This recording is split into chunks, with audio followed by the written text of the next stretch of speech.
نعمدہ نصلی علی رسولہ الکریم اما بعد اعوذ باللہ من الشیطان الرجیم بسم اللہ الرحمن الرحیم۔ السلام علیکم ورحمۃ اللہ وبرکاتہ۔ میرے ناظرین و سامعین، میری آج کی گفتگو کا القرآن سورہ مزمل آیت نمبر 19۔ اللہ تعالیٰ آیت نمبر 19 میں فرماتے ہیں اِنَّا هَٰذَهِ تَذْکِرَةٌ فَمَنْ شَاءَ اتَّخَذَ إِلَىٰ رَبِّهِ سَبِیلًا۔ قرآن مجید ایک نصیحت ہے، جو اللہ تعالیٰ تک پہنچنا چاہے وہ یہ راستہ اختیار کر لے۔ قرآن مجید میں اللہ تعالیٰ نے ہمیں اپنے تک پہنچنے کا راستہ بتا دیا۔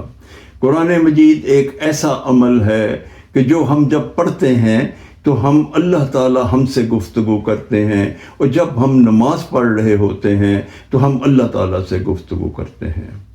آخری خطبے میں نبی کریم حضرت محمد صلی اللہ علیہ وآلہ وسلم نے ہم پہ دین کو مکمل کرتے ہوئے یہ واضح کر دیا تھا کہ اے میری امت کے لوگوں، میں تم میں قرآن مجید یعنی اللہ کی رسی اور اپنی اسوائے حسنہ چھوڑ کے جا رہا ہوں۔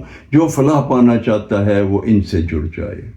حضرت عائشہ صدیقہ رضی اللہ تعالیٰ عنہا سے کسی نے پوچھا کہ نبی پاک صلی اللہ علیہ وسلم کی زندگی کیا تھی، تو آپ نے فرمایا کہ چلتا پھرتا قرآن تھے، یعنی نبی پاک صلی اللہ علیہ وآلہ وسلم نے قرآن مجید کو عملی طور پہ ہمیں کر کے دکھا دیا کہ قرآن مجید کیا ہے۔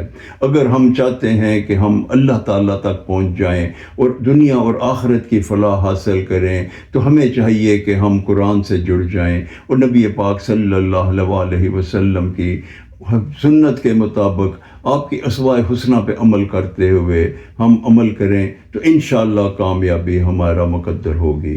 السلام علیکم ورحمۃ اللہ وبرکاتہ۔